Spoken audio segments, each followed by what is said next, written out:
Hello guys. അപ്പോൾ നമ്മൾ ഇന്ന് ഞാനിന്ന് ബാംഗ്ലൂർക്ക് പോവാണ്. ഇപ്പോൾ കുറച്ച് ദിവസം ഈ ഒരു മാസം കുറച്ച് ദിവസമല്ല, കുറച്ചധികം ദിവസം നാട്ടിലുണ്ടായിരുന്നു. അനിയൻ വന്നിട്ടുണ്ടായിരുന്നു കാനഡയിൽ നിന്ന്. അവൻ 2.5 വർഷങ്ങൾക്ക് ശേഷം 2 ആഴ്ചത്തെ ലീവിനാണ് വന്നത്. അപ്പോൾ കുറച്ച് ലീവും വർക്ക് ഫ്രം ഹോമായിട്ട് ഞാനും നാട്ടിൽ കൂടി. പിന്നെ കുറച്ച് പീക്ക് വർക്ക് നല്ല ഉള്ള സമയമായതുകൊണ്ട് ടീമിൽ എല്ലാവർക്കും വർക്ക് ഫ്രം ഹോമൊക്കെ കിട്ടി. അപ്പോൾ ഏകദേശം ഒരു മാസത്തോളം വീട്ടിൽ തന്നെയായിരുന്നു. ഇനിയിപ്പോൾ തിരിച്ചു പോകേണ്ട ഒരു ഇത് വന്നതുകൊണ്ട് ഞാൻ തിരിച്ച് വണ്ടി കയറാൻ വേണ്ടിയിട്ട് ആലുവയിൽ നിന്ന് ട്രെയിൻ കയറാൻ വേണ്ടിയിട്ട് ഇപ്പോൾ അങ്കമാലിയിൽ നിന്ന് KSRTC പിടിച്ച് ആലുവയ്ക്ക് പോകാമെന്ന് വെച്ചാൽ അങ്ങനെ പോവാണ്. അപ്പോൾ KSRTCയിൽ കയറി കഴിഞ്ഞപ്പോഴാണ് ആക്ച്വലി ഈ സ്ത്രീകൾക്ക് സൗജന്യ യാത്ര അതിൻ്റെ പരിപാടിയുടെ കാര്യം ഓർമ്മ വന്നത്.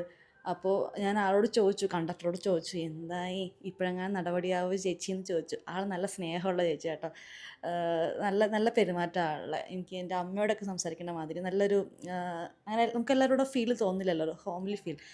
അപ്പോൾ ആൾ പറഞ്ഞു പഠനങ്ങളൊക്കെ നടക്കുന്നുള്ളൂ, അത് കഴിഞ്ഞിട്ടാണ് എന്താന്നൊക്കെ നോക്കിയിട്ടാണ് തീരുമാനമാവുക, ഉടനെ തന്നെ ഉണ്ടാവുമെന്ന് ആൾ പറഞ്ഞു. ബസ്സിൽ കയറുന്ന എല്ലാവർക്കും, അത് പുരുഷന്മാർക്കാണെങ്കിലും സ്ത്രീകൾക്കാണെങ്കിലും കൂടുതലും ചോദിക്കാനുള്ളത് ഇതാണ്. സ്ത്രീകൾക്കാണെങ്കിൽ ചിലരൊക്കെ ആധാർ കാർഡൊക്കെ കൊടുത്തിട്ട് ചോദിക്കുകയാണ് ഇങ്ങനെ ടിക്കറ്റിൻ്റെ കേസ്. അപ്പോൾ ആൾ പറയും, ഇല്ല ആയിട്ടില്ല കേട്ടോ ചേച്ചി, ആവുന്നുള്ളൂ എന്ന് പറയും. പുരുഷന്മാരപ്പോൾ ഞങ്ങളാർക്കും വേണ്ട എന്ന ലെവലിൽ ആളോട് ഇങ്ങനെ പരാതി പറയണമെങ്കിൽ കേട്ടു. ഇപ്പോൾ ടിക്കറ്റിൽ പക്ഷെ നോക്കുകയാണെന്നുണ്ടെങ്കിലോ ജെൻഡർ ആൾ മെൻഷൻ ആക്കിയിട്ടില്ലായിരുന്നു. എനിക്ക് തോന്നുന്നു ജെൻഡർ മെൻഷൻ ആക്കേണ്ടതാണ്, പക്ഷെ അത് എല്ലായിടത്തും അതിൻ്റെ പരിപാടികൾ തുടങ്ങിയിട്ടില്ല എന്ന് തോന്നുന്നു. ശരിക്കും ജെൻഡർ മെൻഷനാക്കി ടിക്കറ്റ് സിസ്റ്റം വന്നാലാണ് എത്ര സ്ത്രീകൾ ഒരു ദിവസം യാത്ര ചെയ്യുന്നുണ്ടെന്ന് കറക്റ്റായിട്ടുള്ളൊരു കണക്ക് കിട്ടത്തുള്ളൂ. എന്നാലാണ് സർക്കാരിന് എത്രയും പെട്ടെന്ന് നല്ലൊരു തീരുമാനത്തിലെത്താനൊക്കെ പറ്റുള്ളൂ. ഇപ്പം തന്നെ നമുക്ക് കാണാം, കുറേ സമരം പ്രതിഷേധമൊക്കെ ഓൾറെഡി തുടങ്ങി.